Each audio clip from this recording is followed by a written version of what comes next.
Hey,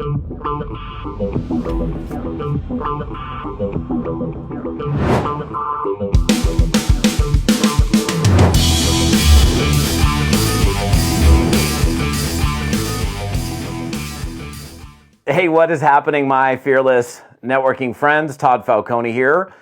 Welcome back to another episode today, in episode 74. We're going to talk about this whole fear that people have, and this stop begging your friends, bugging your friends and family. I don't want to sell my friends. I don't want to use my friends. I don't want to be perceived as making money on the backs of my friends. I've heard it phrased in many, many ways over the years. And I understand it. I mean, nobody wants to lose a friend over business, right? You bring a friend who's, somebody you've known for a long time, and you bring them into a business, and, things go sideways, and then they're no longer your friend anymore. I get it. I totally get it. So, but let me also say this, and I want to be able to alleviate some of your fears and help you guys out a little bit today. So, I've been in network marketing for 30 years, long time. And conceptually, network marketing hasn't really changed all that much. The bells and the whistles and the tools that we use have definitely changed the game. From when I started and, up until now, things have changed dramatically, but, it's still a people business. It's a person-to-person selling model that is the way it's always, it's never, that's what network marketing is. It's a person-to-person selling model. Instead of you going into a store, buying a product at a retail store, you're able to buy that product or service from an independent distributor. So conceptually, that's never going to change. That's what network marketing is, and enables companies to, not pay huge sums of money in advertising and marketing costs, and then they're only paying for performance essentially. So, but let's get to the root of the matter. Like, the root of the matter is, okay, well, I don't want to be perceived as using my friends to make money, or I don't feel comfortable selling my friends. What's fascinating to me is you sell your friends all the time. You sell your friends on, oh my gosh, this restaurant we went to, man, it was the greatest pizza I've ever had. Oh, did you see this movie? It was so funny. Did you see, now in today's day, did you see this Netflix series? Holy smokes, it's whatever. We're selling our friends all the time, and other people are being compensated for it. So what's the hang up? Is the hang up like the idea that you're being compensated for it, or that you're somehow being rewarded by referring someone to something, and then therefore there's a reason to worry about it? Everybody's got the different thing that goes on in their heads related to this, but here's the way I look at it. If I have a product that I have been taking that's been very positively impacting in my life, whether it was in or out of network marketing, I would share that with people. There's multiple products, both in and many products outside of network marketing, that I've shared with a lot of people. And so have you. Think about it. You've referred somebody to something that you've had, whatever that is. And you can think about probably dozens and dozens of things that you've referred to people. And, in most of those cases, you're not compensated for it. So if I feel really good about something, at first, I wouldn't refer something to someone unless I felt good about that thing that I was referring to them. Otherwise, why would I refer it to them? In fact, if somebody said, hey, what do you think about that restaurant? And I'm like, the food was kind of mediocre. I probably wouldn't go there again. I went there once, but, it wasn't that great of an experience, nor was the food. I guess, what is that, an anti-referral or something, right? So what I just want you guys to be thinking about is, how is it possible that it's good enough for some complete stranger? So you'll go talk to a complete stranger or somebody that you don't really know, but talking to your best bud, somebody that you've known for years, who you love hanging out with and spending time with, you're not going to take that product or business to them. That, to me, doesn't make any sense. Look, I get it. I understand it. And I understand where the fear comes from. But why is it that it's good enough for a complete stranger, but it's not good enough for your best friend or somebody else that you truly care about. Like, to me, the way I look at it, at least for sure on the business opportunity side, if I got involved in something and it started working out for me and I started earning extra money, and all of a sudden I'm like, wow, this is pretty cool. I'm not even working that hard and I'm making a few grand a month, man, and I get to choose who I get to work with. Wow, I'm going to choose to work with people that I like, that I have good relationships with, rather than complete strangers. Now, you can build your business any way you want. You can do completely cold market. You can do completely warm market. You can do a combination of both. And I think that's probably the wise thing to do.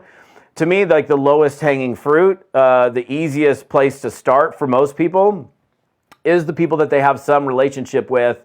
There's already trust there. They already know you. They like you. They trust you. They feel good about you. So if I, picked up the phone, I called you and said, hey, you know what? Carla and I are doing something that has got me super excited. We're having a blast in this new business. I'd love to show you what we're up to. Now, here's where it goes wrong for some people. And I think this is where, like the bugging of the friends and family comes in. Like, I've seen headlines that marketers have put out: stop bugging your friends and family, use our lead generation tool, for example.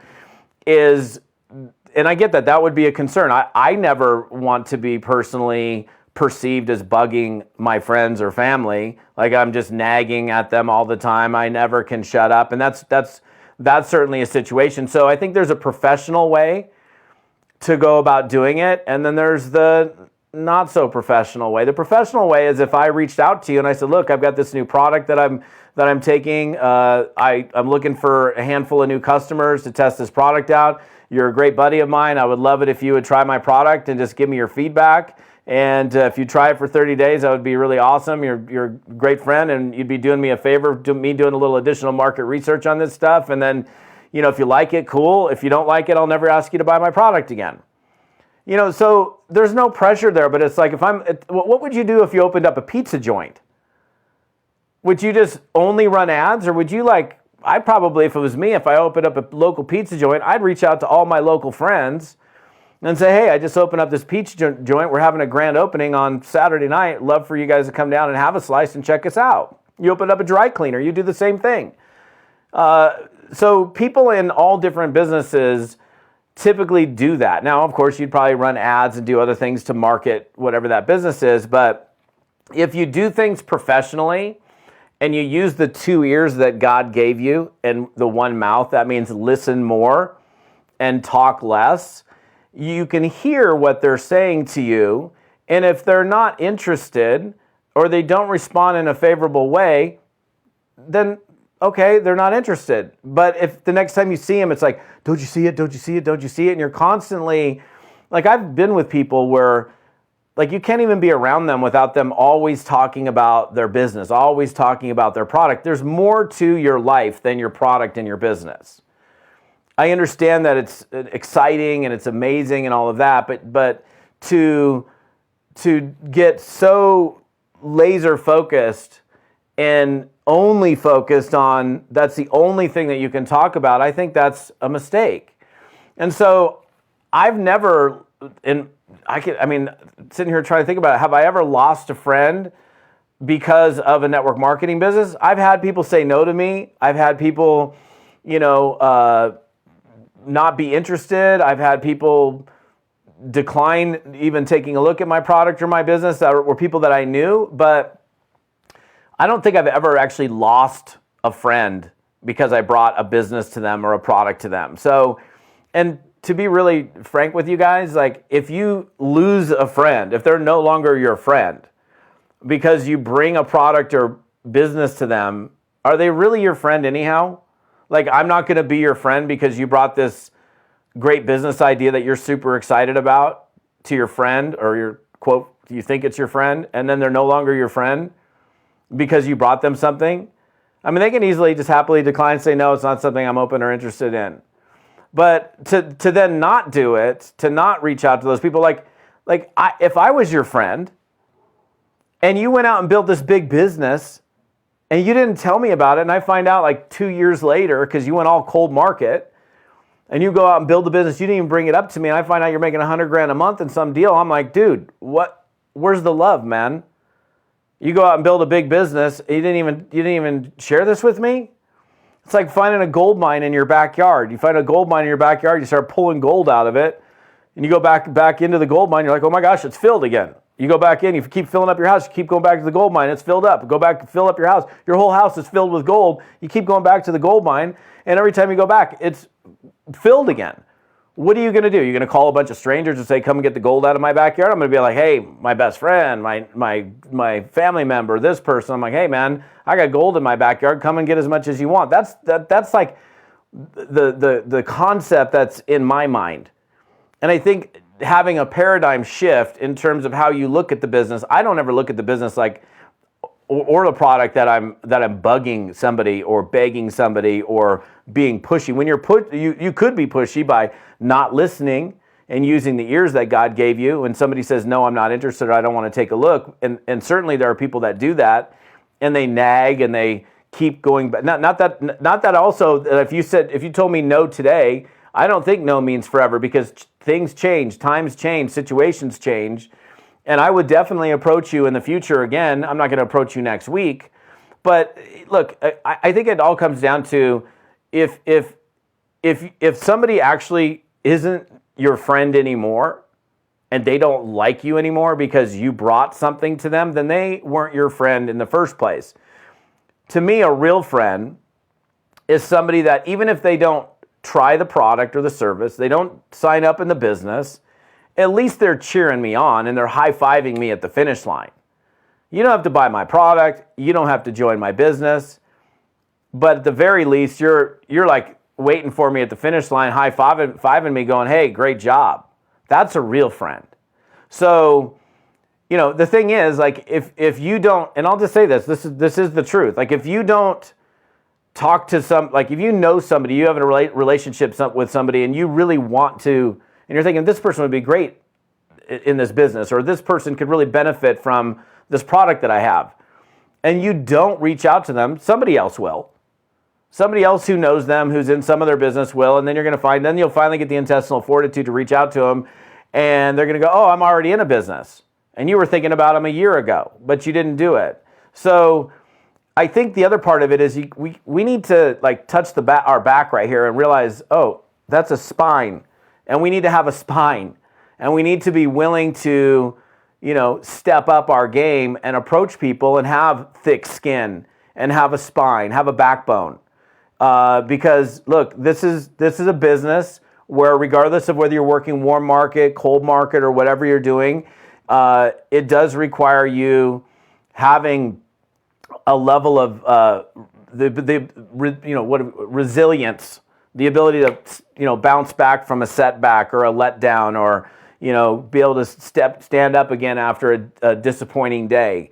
And you're going to have that regardless of whether you're in network marketing or not. So to me, I just think that, if you know somebody and you're thinking about them and you're like, man, this person would be awesome to work with and they're super cool and I like spending time with them, why would you not want to, at the very least, give them a chance to say no or say yes? But to not ask, and the other thing is, like, if you've been putting people off because you're concerned about how they're going to respond to you, then you finally do it and then they say yes, you're going to be like, oh my gosh, I've been like sitting on the sidelines for 9 months thinking about you, but never brought the business up to you or this product to you, and now I did. And then they're totally shocked that they said yes. I'm not saying that they're going to say yes, but you never know until you ask the question. So, I don't think this whole idea of bugging our friends. You could bug your friends if you don't listen, if you don't pay attention. I certainly wouldn't be begging my friends. I love working with people that I enjoy spending time with. And what a cool business that network marketing is, where we get to pick and choose who we work with. And so if I want to put a crew together, I'm going to put a crew of people that I enjoy hanging out with and go in and spending playtime with, rather than complete strangers that I know nothing about. Not that I wouldn't do both, but I would certainly be talking to my very best friends and people that I really love and care about the most, especially if I found something that got me excited. It got me so excited that I want to go tell people about it. But no, I'm not going to tell my friends about it. I'm going to go tell complete strangers about it. That's something like, and I get it. Okay, well, if they reject me, big deal. They weren't my friend anyhow. But again, I just kind of go back to the whole idea if they're no longer your friend because you brought them some cool product, service, or business, then they weren't your real friend to begin with. Because again, a real friend isn't going to not be your friend because you brought them something. They might say it's just not my thing or I'm not interested in it, which is totally fine. And I've had many friends decline me. And I've had many friends say yes to me too. And I've got friends that I've approached about my businesses and products in the past. They're still my friends. Many of them have never bought product from me, never been in any of my businesses. But because I don't always have to talk about the business, I'm constantly on them. Don't you see? Because I've been acting as a professional. When I show up at the golf course and play golf with those guys, it's not like there's some weird elephant in the room. So that's something you just need to work past, and you work past that one prospect at a time, one person at a time. But to totally avoid those people, I think, is a complete mistake. Because you'll have people that if you go make money and you didn't tell them about it earlier and you go out and crush it, and then they find out later and you never brought it to them, they're going to be pissed. They're going to be like, why didn't you tell me about this? How did you not tell me about this? Like my friend Randall, he was like super millionaire and, great friend of mine. And I just figured the guy would never do it because he was worth so much money. One day he calls me up and he's like, dude, why didn't you tell me about this? And he was in my downline under somebody else, way down like level 6 in my group, but he should have been personally enrolled by me. And the reason and this is me as a professional network marketer, I prejudged my very successful friend thinking he wouldn't do it because he was worth so much money. And so people also, just so you understand, do network marketing for reasons other than they need the money. And I even told him, I said, I didn't think you'd do this because you're worth so much money. He goes, I don't need the money. But he goes, I'm bored and I think I can help some people. You should have told me about this. So it's happened to me too. So you're hopefully learning from some of my mistakes and my experiences, but look, I don't know where you're catching me, whether you're catching me on YouTube, which is cool, or my podcast. If you want to catch the rest of this episode and the details there, you can go to toddfalcone.com/episode 74. That's TODDFALCONE.com/episode 74. So you never know till you ask, but I think there's power in the ask. So you got to just understand that until you ask, you don't really know. But if you're professional, if you're not begging, bugging, nagging, then you're not going to lose friends. And if somebody decides again that they're not going to be your friend because you brought a business to them, they ain't your friend anyhow. Move on. There's plenty of other cool people that are probably going to be better friends than somebody like that. So anyhow, we'll see you guys on the next episode. Thanks for plugging in and have an amazing day.